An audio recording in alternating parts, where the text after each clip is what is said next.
मुझे। हम पाकिस्तान का किस्मत तब्दील करेंगे, आपकी भी उनसे मिला करेंगे। आज ये पाकिस्तान और अवाम एक थे, एक हैं और एक रहेंगे। जी अस्सलाम वालेकुम। प्रोग्राम में आज दो तीन मुद्दात के हवाले से बात करेंगे। एक तो पाकिस्तान तहरीक इंसाफ के लिए आज कुछ अच्छा दिन नहीं रहा कि उनसे उनका इंतखाबी निशान बल्ला एक बार फिर छिन गया है। पेशावर हाई कोर्ट ने अपना ही स्टे ऑर्डर वापस ले लिया है। इससे पहले पेशावर हाई कोर्ट ने स्टे ऑर्डर दिया था इलेक्शन कमीशन के फैसले के मुताबिक, जहां पर इलेक्शन कमीशन ने पाकिस्तान तहरीक इंसाफ के इंट्रा पार्टी इलेक्शंस दुरुस्त न होने की वजह से पाकिस्तान तहरीक इंसाफ से बल्ले का निशान छीन लिया था। इस पर पीटीआई चली गई थी पेशावर हाई कोर्ट, वहां से उनको मिल गया था रिलीफ।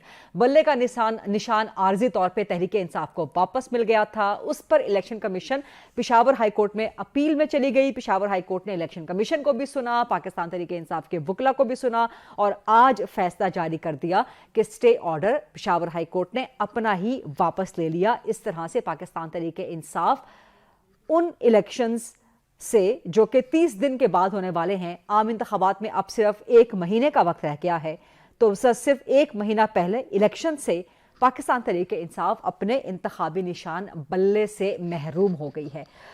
पाकिस्तान तहरीक इंसाफ के साथ ये कोई जुल्म नहीं हुआ, ये मेरी अपनी ज़ाती राय है, ये मेरा अपना ज़ाती तज्जिया है। इलेक्शन जिस तरह से करवाए हैं पाकिस्तान तहरीक इंसाफ ने इंट्रा पार्टी, ये होना ही था, क्योंकि जब वो इलेक्शंस हो रहे थे, जो झुरलू माहौल था वहाँ पे, जिस तरह का नाम नेहाद इलेक्शन हो रहा था, ना बंदा ना बंदे की ज़ात, और ये अजीब मामला है, ये आपकी अकल को सूझता नहीं है कि आप पूरे मुल्क में बिला मुकाबला अपने कैंडिडेट्स जो है वो नामजद करके एक तरह से सिलेक्शन कर रहे थे, इलेक्शन आप नहीं कर रहे थे।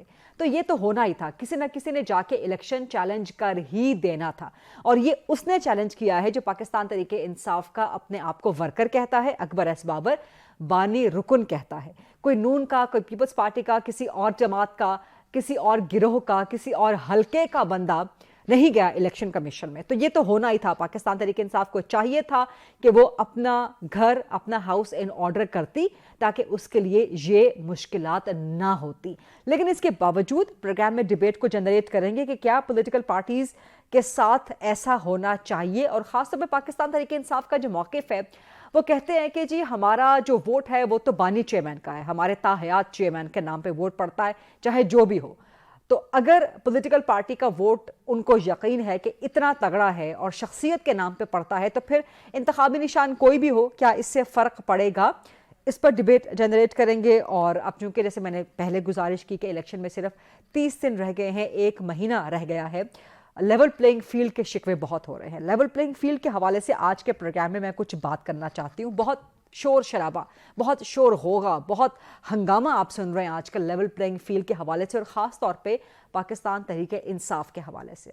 पाकिस्तान तहरीक इंसाफ का मसला ये है, उनका मामला ये है कि जो भी इस सियासी जमात में से सानहा 9 मई में मुलव्विस है किसी भी तौर पे, चाहे प्लानिंग में मुलव्विस रहा हो, चाहे एग्जीक्यूशन में मुलव्विस रहा हो, चाहे उकसाने में मुलव्विस रहा हो, तरगीब देने में मुलव्विस रहा हो, फिक्री एतबार से सानहा 9 मई के साथ हो या अमली एतबार से किसी भी तौर पे एडर्स हो, एबेटर्स हो, इमदाद कर रखी हो, मुआविनत कर रखी हो, उकसाया हो, जो भी कुछ किया हो, उन 9 मई सानहा 9 मई में मुलव्विस जो भी शख्सियात हैं, जो भी लोग हैं, उन्हें मेरे नज़दीक वंस अगैन किसी भी सूरत इलेक्शन में हिस्सा लेने की इजाज़त नहीं होनी चाहिए। ऐसा नहीं हो सकता कि आप रियासत को तस्लीम ना करें, आप रियासत के आइन और कानून को, दस्तूर को, लॉ एंड ऑर्डर को तस्लीम ना करें, उसे आप रौन दें और फिर आप कहें कि जी हमें इलेक्शन में हिस्सा लेने भी दिया जाए और हमें लेवल प्लेइंग फील्ड भी हमारी मर्जी की दी जाए।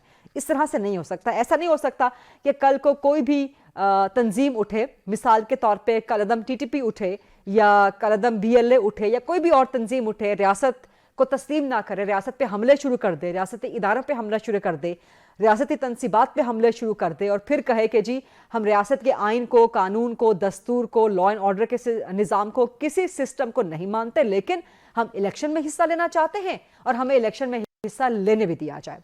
जब माजी में भी कलअदम टीटीपी को मेन स्ट्रीम करने की, इलेक्टोरल प्रोसेस में लाने की बात हो रही थी, मैंने तब भी इसकी मुखालिफत की थी। सो उस नज़रिए के साथ या उस अमल के साथ, उन इक़दामात के साथ मुशाबहत रखने वाले जो भी गिरोह, जो भी अफराद होंगे, मेरा इस पर प्रिंसिपल स्टैंड है कि उनको इजाजत नहीं होनी चाहिए और लेवल प्लेइंग फील्ड का मुतालबा आपको तो बवजाए शर्म करना भी नहीं चाहिए। लेकिन बहरहाल इस पे डिफरेंस ऑफ ओपिनियन हो सकता है, डिबेट जनरेट हो सकती है।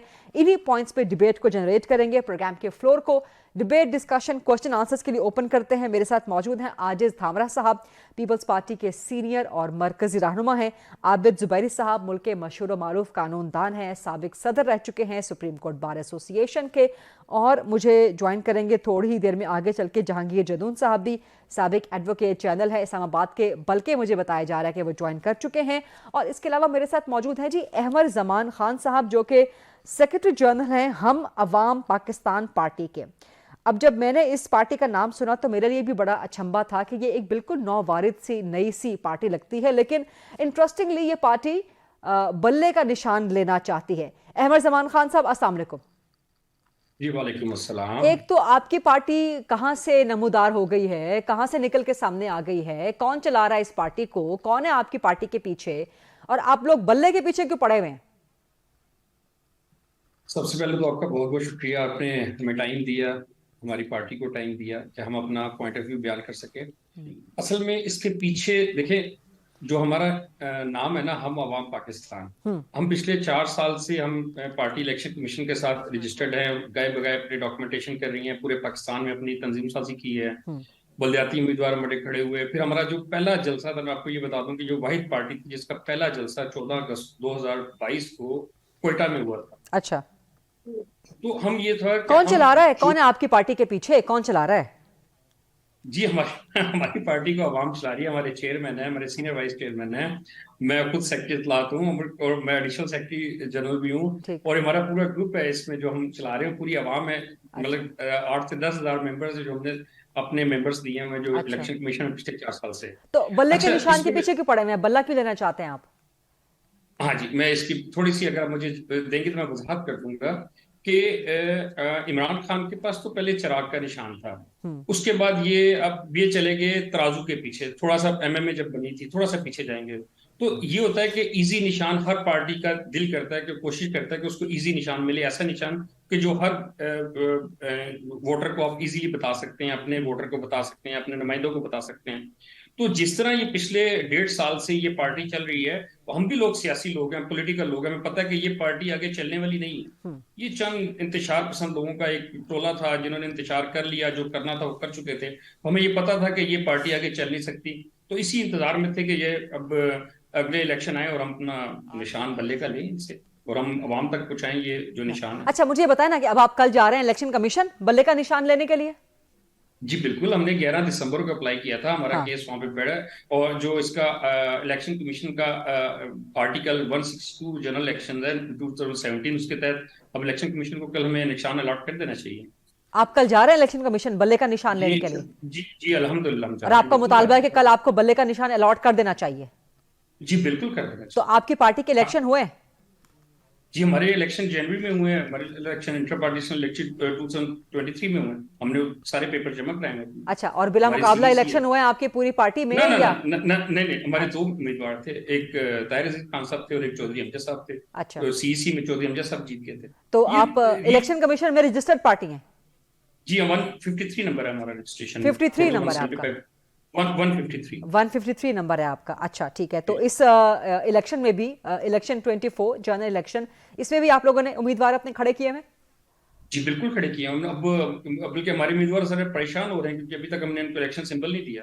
ये तो हमने काफी अरसे से डिमांड कर रहे हैं इलेक्शन कमीशन से कि हमें बैठ कर इलेक्शन दे दिए, निशान दे दिए। ठीक है, चलें, बहुत शुक्रिया अहमद जमान खान साहब प्रोग्राम के लिए ज्वाइन करने पे। जहांगीर जदून साहब, आपकी तरफ आऊंगी। ये जो पाकिस्तान तहरीक इंसाफ से बल्ले का निशान लिया गया है, आपके नजदीक दुरुस्त है ये? क्योंकि पीटीआई ने अपने इंट्रा पार्टी इलेक्शन जिस तरह से करवाए झुरलू अंदाज में, क्या कहेंगे इस पे आप? ये लफ्ज आप बड़ा स्पेसिफिक बोल रही हैं, झुरलू अंदाज में इलेक्शन। अब देखें, कोई भी पार्टी होती है, पहली बात ये है कि जब मैं थोड़ा सा आपको बताऊं कि जब इलेक्शन एक्ट बना था 2017 का, तो इसमें तमाम जो पॉलिटिकल पार्टी थी ऑन बोर्ड थी, इनकी मीटिंग भी हुई। तो इलेक्शन कमीशन ने उस वक्त कहा कि जी हमें जरा सुपरवाइजरी रोल दें अपनी पॉलिटिकल पार्टी का, जो आपके इलेक्शन होते हैं इंटर पार्टी इलेक्शन, तो किसी पार्टी ने उनका जो सुपरवाइजरी रोल था वो एक्सेप्ट नहीं किया। उन्होंने कहा जी आप जो इलेक्शन नेशनल इलेक्शन कराते हैं वो काफी है आपके लिए, आइन में आपको गुंजाइश देगी, आप वो इलेक्शन कराएं, हमारे इलेक्शन हम जाने और पार्टी जाने। अब उसमें एक बात जो है वो बड़ी है, जो भी पोलिटिकल पार्टीज है उनका ये कॉन्स्टिट्यूशन होता है, वो इलेक्शन कमीशन में पाबंदी है कि वो इलेक्शन एक्ट के तहत आप जमा कराएंगे और उस कॉन्स्टिट्यूशन को इलेक्शन कमीशन वैलिडेट करेगा कि ये ठीक कॉन्स्टिट्यूशन है पार्टी का, कि उसके अंदर कोई ऐसी चीज ना हो जो मुल्क की किसी मकाद के या इस तरह खिलाफ हो। वो कॉन्स्टिट्यूशन जो है वो अपडेट करता है। अब उस कॉन्स्टिट्यूशन के मुताबिक अगर इलेक्शन नहीं हुए, कोई बंदा एग्रीव्ड है, जाहिर है वो जा सकता है, इलेक्शन कमीशन कहता है जी मैंने पार्टिसिपेट नहीं किया या मुझे नहीं करने दिया। जिस तरह ये भी कह रहे हैं जी हमारे बंदे उठाए जाते हैं पीटीआई वाले के लिए, प्रपोजर और सेकंडरी जो है पुलिस वाले उठा लेते हैं, तो इस तरह हर बंदे को शिकायत का जो है वो हक हासिल है कि वो अगर प्रॉपर अगर उसकी ग्रीवियंस है, वो फैक्ट पे बेस है और लॉ के तहत गुंजाइश है तो वो जा सकता है। अब देखें इलेक्शन ना आपने देखे ना मैंने देखे, जिस बंदे ने देखे हैं या जो बंदा पार्टिसिपेट करना चाहता था उसको नहीं करने दिया या उसमें अंदर कोई उसकी इलीगैलिटीज कमिट हुए हैं, तो डेफिनेटली वो किसी फोरम जो उसका लीगल है वो उस पर जा सकता है। और ये एक मैं बात बताऊंगा आपको, वैसे इर्रिस्पेक्टिव ऑफ एनी, किसी भी पॉलिटिकल पार्टी में ना इलेक्शन फेयर नहीं होते, ये आपको बात माननी पड़ेगी। अगर इससे डिसएग्री आप करें तो आपकी मर्जी, लेकिन आज दिन तक पॉलिटिकल पार्टी जो जिस तरह इलेक्शन होते हैं ना, जिसका इलेक्शन जिसका नाम है वो किसी भी पॉलिटिकल पार्टी में नहीं होता। लेकिन मसला ये ना कि पीटीआई के चैलेंज हो गए ना, एक तो अकबर एस बाबर चले गए और एक उनके इस्लामाबाद से भी ऑफिस बेरर थे, वो भी चले गए कि जी मैं पार्टिसिपेट करना चाहता था लेकिन मुझे पार्टिसिपेट नहीं करने दिया गया। आबिद जुबैरी साहब, सर आपका पॉइंट ऑफ व्यू क्या है, जो पॉलिटिकल पार्टी पाकिस्तान तहरीक इंसाफ से बल्ला आज छिन गया वापस? बिस्मिल्लाहिर्रहमानिर्रहीम, बहुत शुक्रिया गरीदा, आपने मुझे मौका दिया। पहली बात है, मैं कहता हूँ कि ये जमहूरियत के ख़िलाफ़, आप तो झरलू का लफ्ज़ आपने इस्तेमाल किया, आपने कहा उनके पार्टी के इलेक्शन सही नहीं हुए, और अभी जहांगीर जदून साहब जो इतने सीनियर काउंसिल, उन्होंने भी कहा किसी के अंदर पार्टी के इलेक्शन सही नहीं होते। पहले मुझे नहीं मालूम कि जिन लोगों ने चैलेंज किया ऑर्डर वो उनके मेंबर भी थे, जैसे बाबर साहब का आपने नाम लिया, मुझे तो नहीं पता कि वो मेंबर भी हैं उस पार्टी के या नहीं। तो लेकिन पॉइंट इज़ दैट कि जो लॉ है उसको हमें देखना है, और naturally election commission of Pakistan ने जो भी फैसला करना है वो कानून और आइन को देख के करना है। कानून जो उनका बना हुआ है उसमें लिखा हुआ है पार्टी अपने इलेक्शन कराएगी अपने आइन के हिसाब से, उसके बाद वो एक सर्टिफिकेट इशू किया जाएगा कि हमने अपने आइन के मुताबिक इलेक्शन करवा लिए। अब किसी ने क्या इलेक्शन कमीशन का कोई रिप्रेजेंटेटिव वहां बैठा हुआ था जिसने सुपरवाइज किया? आपने भी जदून साहब को सुना कि उन्होंने सुपरवाइजरी रोल किसी पार्टी ने उनको नहीं दिया, चले वो नहीं था। फिर जब उन्होंने सर्टिफिकेशन दे दी, सर्टिफिकेशन के ऊपर अगर वो ये इलेक्शन ना कराएं अपने आइन के हिसाब से और जब सर्टिफिकेट ना दें तो उस पर वो कार्रवाई कर सकते कि मजाज हैं 215 में, जो सेक्शन 215 है वो कहता है कि अगर आपने 209 210 की वायलेशन की सेक्शंस की, जिसमें इलेक्शन आपने सर्टिफिकेट दिया, पार्टी का इलेक्शन कराने के बाद सर्टिफिकेट आपने इशू किया और अपने अकाउंट्स के बारे में इंफॉर्मेशन देनी है, ये दो कंडीशंस है। उसके बाद अगर आपने नहीं किया तो हम आपसे आपका सिंबल ले लेंगे, और अगर आपसे सिंबल ले लेंगे तो आगे आने वाला इलेक्शन जो आने वाला होगा उसमें आपको सिंबल नहीं मिलेगा। पहली बात मोस्ट इंपॉर्टेंट बात कि देखिए एक पार्टी से उसका बल्ला ले लेना सिंबल, बेसिकली उसकी मौत हो गई। मतलब उनका जो भी उनका कैंडिडेट होगा वो अभी इलेक्शन आज़ाद लड़ेगा। फिर दूसरी बात है उनको रिजर्व सीट्स के लिए वो मजाज नहीं होंगे हासिल करने के लिए। तो बेसिकली आपने एक बड़ी पार्टी को बाहर कर दिया और आपने नहीं, किसने बाहर कर दिया जुबैर साहब? यहाँ पर मैं सवाल, इलेक्शन कमीशन ऑफ पाकिस्तान ने, लेकिन वजह मैं बताऊं, ईसीपी ने अपने पूरे ऑर्डर में वो वजूहात लिखी है ना जी। वजूहात, उनकी वजूहात लिखने की क्या वजह, क्या उन्होंने सुपरवाइज किया उसको? जब उनका सर्टिफिकेट दे दिया उन्होंने वजूहात कैसे लिखी, किस तरह से उनके पास आई? क्या उन्होंने कोई शहादतें ली? मतलब कि मुझे कोई ट्रायल हुआ उसका, मतलब मुझे नहीं मालूम कि वहां क्या हुआ, किस तरह से उन्होंने वो ऑर्डर पास किया, क्या उन्होंने सुपरवाइज किया, उनके सुपरविजन में हुआ ये इलेक्शन? तो अब मुझे देखिए, मैं लीगल बात कर रहा हूँ आपसे, लेकिन जो मैं बात करना चाह रहा हूँ कि सर्टिफिकेट जब पार्टी ने इशू कर दिया, आपने उस पर किया, बाकी सब पार्टियों ने अपना सर्टिफिकेट दिया, क्या आपने उनका देखा किसी का इलेक्शन या किसी ने कि उनका इलेक्शन भी इंट्रा पार्टी सही हुए या नहीं हुए? लेकिन जो सबसे इंपॉर्टेंट बात है, जो आज एक हाई कोर्ट के फैसले जो इनका रिकॉल किया उसके अंदर भी मेंशन्ड है, जिसमें मैं बात करना चाहूंगा, उसके अंदर वो लिखा हुआ है कि आपने एक शेड्यूल अनाउंस हो गया और सुप्रीम कोर्ट के इंस्ट्रक्शंस है कि 8 फरवरी को इलेक्शन होना है और शेड्यूल के हिसाब से होना है। जब शेड्यूल आपने अनाउंस कर दिया उसके बाद अपना ऑर्डर पास कर रहे हैं, उनसे बल्ले का आप निशान ले रहे हैं, और वो भी कोर्ट के इंटरवेंशन से उन्होंने वो शेड्यूल इशू किया था उसी रात, आपको याद होगा उस केस में जो लाहौर से आया हुआ था। तो जब शेड्यूल के बाद आपने, अगर आप उनका बल्ले का निशान नहीं ले सकते, क्योंकि अगर आप लेते हैं तो उसका इतलाक जो होगा मेरे हिसाब से अगर 215 आप पढ़े तो जो आगे वाले इलेक्शंस पे होगा, क्योंकि शेड्यूल आने के बाद तो वो इलेक्शन शुरू हो गया। ठीक है, राइट इस तरह से आपसे तो मेरा जी तो बेसिकली आपने आज जमहूरियत को बड़ा नुकसान पहुंचा है। मतलब अभी तो देखिए फैसला नहीं हुआ हतमी, अभी हतमी फैसला देखिए आप अभी एक साहब बोल रहे थे जो आपके साथ हैं अमर साहब कि जी हमने बल्ले का निशान अप्लाई किया, हम वो ले लेंगे, हमारे आसान इलेक्शन चाहिए। आप बताइए अभी मैटर सब जुडिस है before the court, election commission उसमें पार्टी है, आज उन्होंने उनके ऑर्डर पे वो ऑर्डर रिकॉल हुआ है और तो आज वो बैठ के किसी और पार्टी को बल्ला अलॉट कर देंगे। ठीक सर, इस पे मैं आपसे कुछ मजीद डिबेट भी करूंगी, क्वेश्चन आंसर इस पे आपसे मजीद भी करूंगी, लेकिन आदिल धामरा साहब आपकी तरफ आते हुए आबिद जुबैरी साहब ने कहा कि ये जमहूरियत के अंदर एक जहर कातिल है कि आप किसी पॉलिटिकल पार्टी से उसका इंतखाबी निशान ले लें। पीपल्स पार्टी से भी इंतखाबी निशान छिना, पहले तलवार था, फिर आप लोगों ने तीर लिया, तो क्या पीपल्स पार्टी की जमहूरियत को नुकसान पहुंचा कोई? बिस्मिल्लाहिर्रहमानिर्रहीम। देखिए गरीदा, पहली बात तो ये है कि आपने बिल्कुल ठीक कहा कि सारे अताब और मराहल से पीपल्स पार्टी सफर कर चुकी है, गुजर के फिर यहाँ पहुंची है। ना सिर्फ हमारी तलवार छीनी गई थी, मगर उसके बाद आपने देखा कि 2002 की इलेक्शन में शहीद बीबी के ऊपर एक केस था और बंदिश हो गई थी कि कोई इलेक्शन नहीं लड़ सकता। तो बीबी को आने का सबब भी ये था कि पीपल्स पार्टी को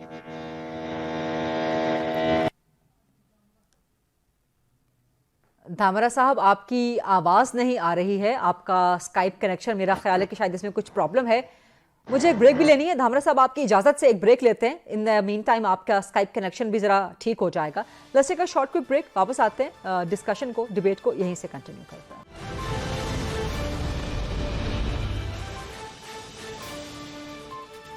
जी welcome back after the break. जी आरिफ धामरा साहब, आप बता रहे थे कि किसी भी सियासी जमात से उसका इंतखाबी निशान लेना क्या उसके लिए बड़े नुकसान की बात है? क्या ये जमहूरियत के मनाफी है? क्योंकि पीपल्स पार्टी का इंतखाबी निशान भी उनसे छीन लिया गया था एक दौर में।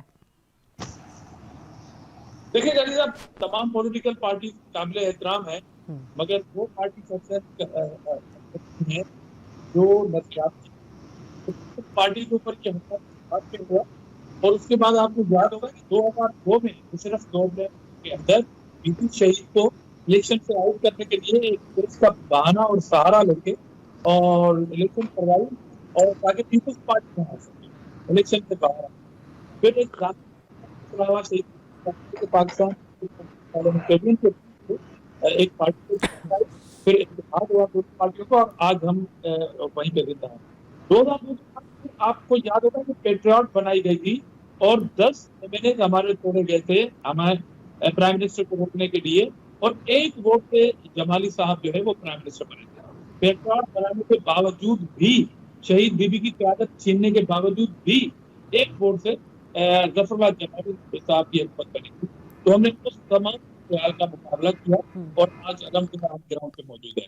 अच्छा, जहां तक पीटीआई का इशू है इलेक्शन का, तो आपको ये याद होगा कि पीटीआई की जो फर्स्ट टाइम इंट्रा पार्टी कोई इलेक्शन पार्टी का क्लेम कर रही थी पीटीआई कि ये हमने ही किया है कि जमहूरियत पसंद जमात है। आपको याद होगा कि पार्टी के पीटीआई के उस वक्त के इलेक्शन कमिश्नर इलेक्शन के justice Waziuddin, retired justice Waziuddin साहब थे, और उन्होंने फिर पब्लिक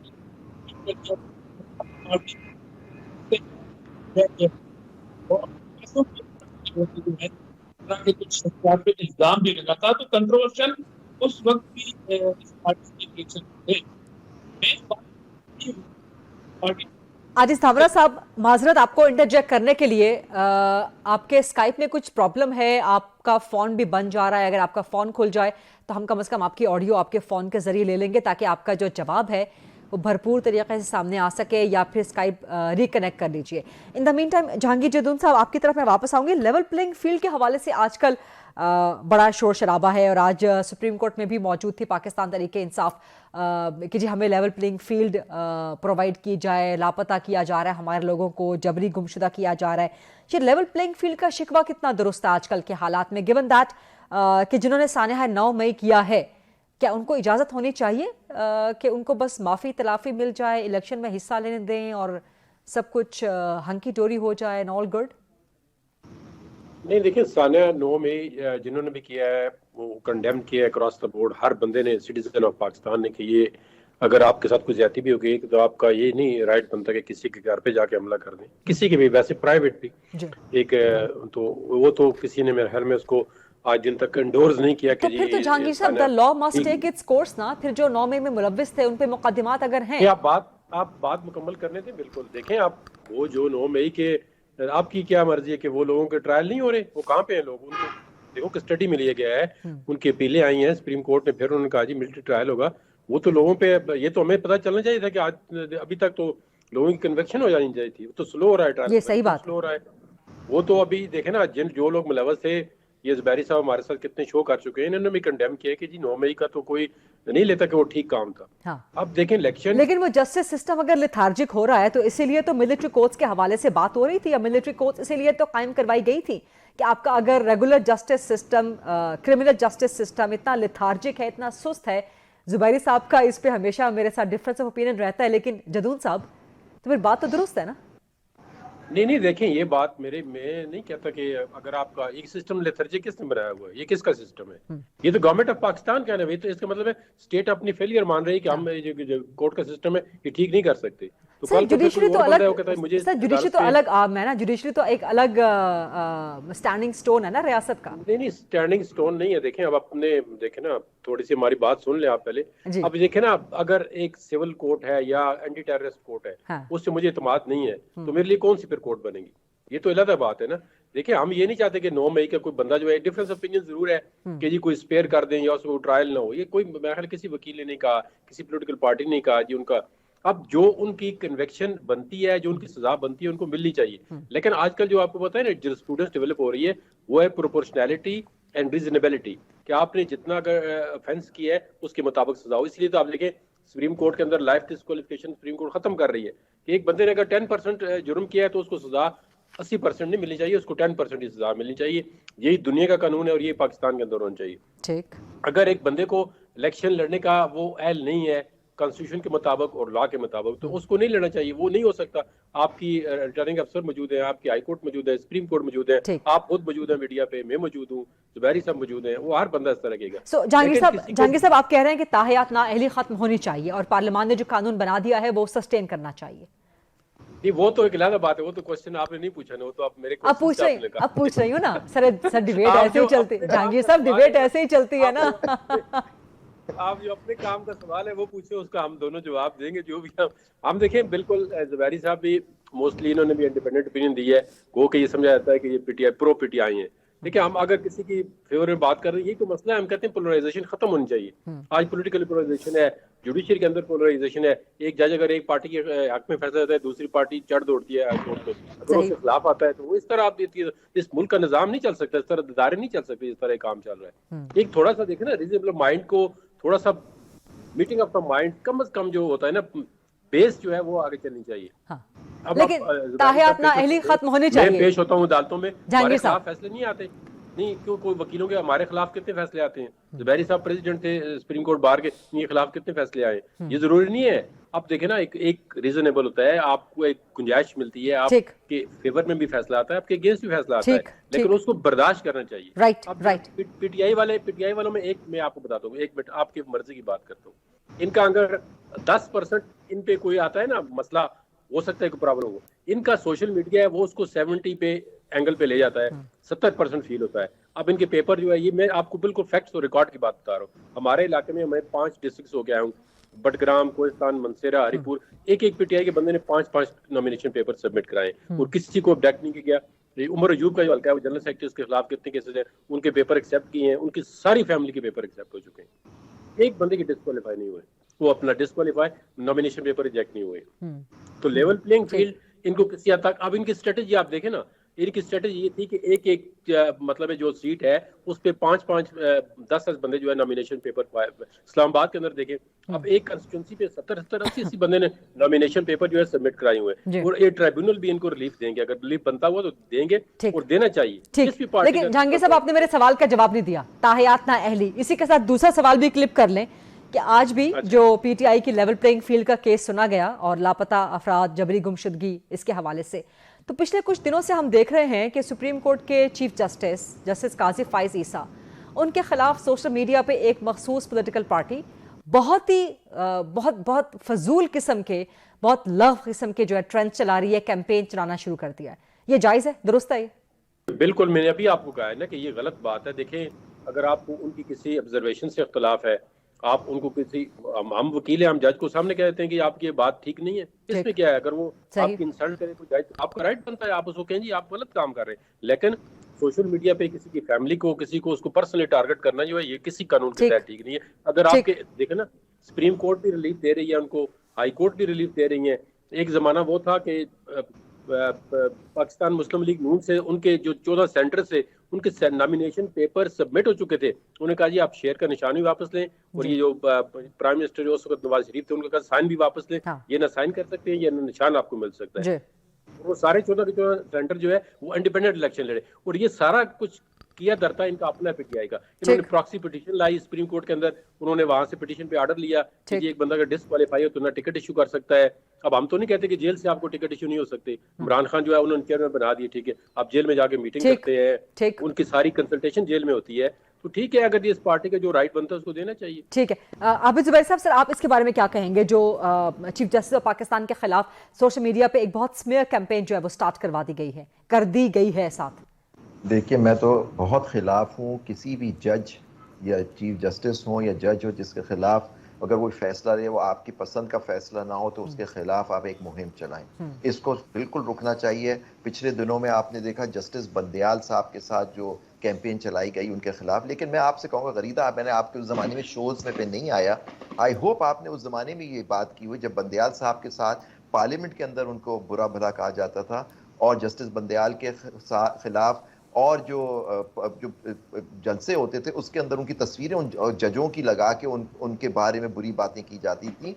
हमने उस वक्त भी सुप्रीम कोर्ट बार प्रेसिडेंट मैंने मजम्मत की, और आई होप कि अभी जो हमारी बार के जो लीडरान हैं वो इस बात की मजम्मत करें कि अगर कोई चीफ जस्टिस साहब या किसी भी जज के खिलाफ, अब देखिए, अब सॉरी टू से, अभी ये जो पेशावर हाई कोर्ट ने फैसला दिया, ये सस्पेंड किया, उस दिन आप आई होप आपने अपने प्रोग्राम किया हो जो मुस्लिम लीग नून के लोगों ने आके उस जज साहब की बुराई की, सोशल मीडिया पे भी की और चैनलों पे भी की कि ये किस तरह के फैसले आ रहे हैं। देखिए ना, मतलब कि कोई पार्टी उसके खिलाफ, जदून साहब सही बात कह रहे हैं कि देखिए फैसले आते हैं आपके खिलाफ, आप उसकी अपील करें, सुप्रीम कोर्ट फाइनल कोर्ट पर वहां से आप फारे हो गए तो आप you are bound by that decision. आपको पसंद, ये कोई नहीं कहता आप उसे पसंद करें उस डिसीजन को, but it is binding on you. आप उसकी बिल्कुल आप जो इनके खिलाफ मुहिम चलाए, बिल्कुल उसकी मैं मजम्मत करता हूं, और मैं कहता हूं कि जी उन लोगों के खिलाफ एक्शन होना चाहिए। राइट सर, मुझे एक ब्रेक लेनी है, माजरत आपको इंटरचेक करने के लिए, लेकिन आपका बाकी जवाब अगर वो रह गया है और मजीद सवालात भी, और आजिज धामरा साहब स्काइप पर रीज्वाइन कर चुके हैं हमें,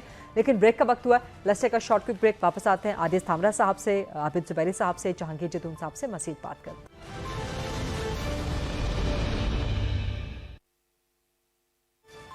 जी welcome back after the break. Aziz Dhamra साहब, आपको आवाज आ रही है? जी जी जी, आवाज आ रही है। जी, एक तो आपका जो प्रीवियस जवाब था वो भी रह गया था, अगर आप वो कंप्लीट करना चाहें तो जरूर उसकी बात कर लीजिएगा, और दूसरा लेवल प्लेइंग फील्ड के इस वक्त सिर्फ पाकिस्तान तहरीक इंसाफ को ही नहीं, पीपल्स पार्टी को भी शिकवे हैं, अब जबकि सिर्फ आम इंतखाबात में 30 दिन बाकी रह गए हैं। देखिए, मैं पहले यही बात कर रहा था जो निशान वाली बात, तो हमारे खिलाफ जितनी भी सख्तियां हुई हैं वो मुमकिन है। हम नजरियाती पार्टी थे और हम सस्टेन कर गए सारी चीज को।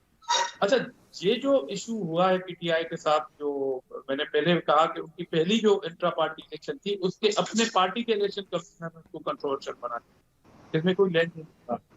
अब ये जो इशू आया है तो किसी और ने इस पे एक्शन नहीं लिया है। एक कंप्लेनर है जो उनकी पार्टी के साबिक कोई रुकन है, उन्होंने किया, फिर इलेक्शन कमीशन ने फैसला किया, फिर हाईकोर्ट बीच में पेशावर हाईकोर्ट, फिर पेशावर हाईकोर्ट ने स्टे दिया, और आज उसी पेशावर हाईकोर्ट में ये फिर केस चला है। तो अब ये मामला इलेक्शन कमीशन का नहीं, पेशावर हाईकोर्ट का ज्यादा लगता है, और जाहिर है उसको चैलेंज किया जाएगा। सुप्रीम कोर्ट भी इस मुल्क में मौजूद है। बाकी रही जहां तक बात कि हमने जो एक मौक़िफ़ इख्तियार किया था, तो सबसे पहले बिलावल भुट्टो जरदारी साहब का ये बयान था, और इक्वल बेसिस पे तमाम पॉलिटिकल पार्टीज के लिए था कि किसी भी पार्टी को बैन के हम खिलाफ हैं। पार्टी के अंदर जिन शख्सियात ने, चाहे वो टॉप लीडरशिप से लेके जो भी इसमें इन्वॉल्व, 1000 लोग इन्वॉल्व हो, बेशक कार्रवाई की जाए। मगर आपको याद होगा कि इसी चीफ जस्टिस साहिबान के खिलाफ पीटीआई की सोशल मीडिया क्या कुछ करती रही, और फिर बंदयाल साहब की यहाँ पर बातचीत हुई। पीपुल्स पार्टी के ऊपर ये बिल्कुल इल्जाम नहीं कोई लगा सकता कि हमने अपने खिलाफ बदतरीन फैसलों के अंदर भी, हालांकि भुट्टो रेफरेंस एक ऐसी चीज थी जिसपे 12 साल हम इंतजार करते रहे, पाकिस्तान के प्रेसिडेंट ने रिक्वेस्ट डाली हुई थी, मगर साबका चीफ जस्टिस साहबान को ये फुर्सत नहीं होती थी। और गुड टू सी के जो कलमात थे वो ज़ाहिर अपने ऊपर सवालात छोड़ने वाली बात थी। तो पीपुल्स पार्टी एक मुहतात और दानिशमंद सियासत कर रही है इस मुल्क में, और जब हम माहौल मांग रहे हैं इलेक्शन का तो इक्वल बेसिस पे मांग रहे हैं, तमाम पॉलिटिकल पार्टीज के लिए मांग रहे हैं। और जब तक निशान वापस लेने की बात है तो सुप्रीम कोर्ट में किया जा सकती है। ठीक है, सुप्रीम कोर्ट में जा सकती है। आबिद जुबैर साहब, दो सवालात आपसे करना चाहूंगी, दोनों के क्विक जवाब आपसे चाहूंगी। एक तो बल्ले का निशान वापस लेने के लिए पाकिस्तान तहरीक इंसाफ अगर सुप्रीम कोर्ट जाती है तो क्या सुप्रीम कोर्ट से रिलीफ मिल सकता है, नंबर 1। दूसरा, ताहयात नाअहली के हवाले से सुप्रीम कोर्ट का फैसला मुकद्दम होगा या पार्लियामान ने जो कानून साजी कर दी है वो सस्टेन करेगी? देखिए, पहली बात, बल्ले का निशान के लिए वो बिल्कुल सुप्रीम कोर्ट जा सकते हैं। सुप्रीम कोर्ट मुड़ के कह सकती है, वहाँ रिलीफ भी दे सकती है और कह सकती है क्योंकि आपका मामला सब जुडिस है पेशावर हाई कोर्ट में, तो आप पहले वहाँ से फैसला करवा लीजिए और उसके बाद वहाँ हो सकता है कोर्ट, दोनों मुमकिनात में है कि सुप्रीम कोर्ट उनसे कहे कि आप हाई कोर्ट से रुजू कीजिए। ये तो हो गया उनके बल्ले के निशान। दूसरा सवाल आपका क्या था प्लीज़? दूसरा कि क्या ताहयात नाअहली सुप्रीम कोर्ट का फैसला मुकद्दम है या पार्लियामान की कानून साजी सस्टेन करेगी? नहीं, देखिए, इस पे इशू जो है उसमें दो चीज़ें हैं।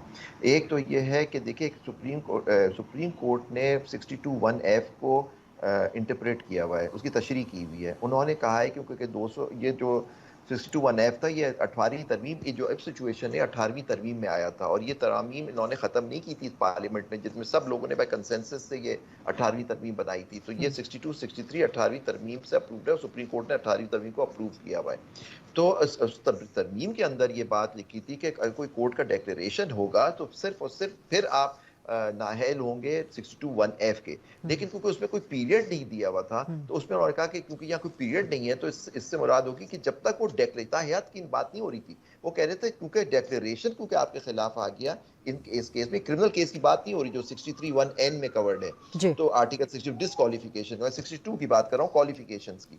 तो उसके अंदर जब तक वहां से डिक्लेरेशन रहेगा तो आप उस वक्त तक वो आप पे ये पाबंदी रहेगी। तो ये बात उन्होंने की। अब ये मैटर है सबजूड। अब ये 230 आ गया, 232 आ गया सेक्शन, जिसके उन्होंने कहा कि not standing any judgment of the court etcetera, ये वो 61(f) में अगर किसी की नाअहली होगी वो 5 साल की होगी। लेकिन जो इशू सुप्रीम कोर्ट को फैसला करना है मोस्ट प्रॉब्ली वो कर देंगे कि देखिए, पहली बात है कि हम सब लॉ बार एसोसिएशन सब ने कहा है कि ताहयात नाअहली नहीं होनी चाहिए, लेकिन तरीका कार देखिए, मेरा आपसे जो मिलिट्री कोर्ट्स पे भी जो थोड़ा सा इख्तिलाफ था वो ये था कि बिल्कुल मिलिट्री कोर्ट्स बने जैसे पहले बने थे आईनी तरमीम करके, तो और उसको सुप्रीम फुल कोर्ट ने अपहोल्ड किया था। मैं ये नहीं कहता।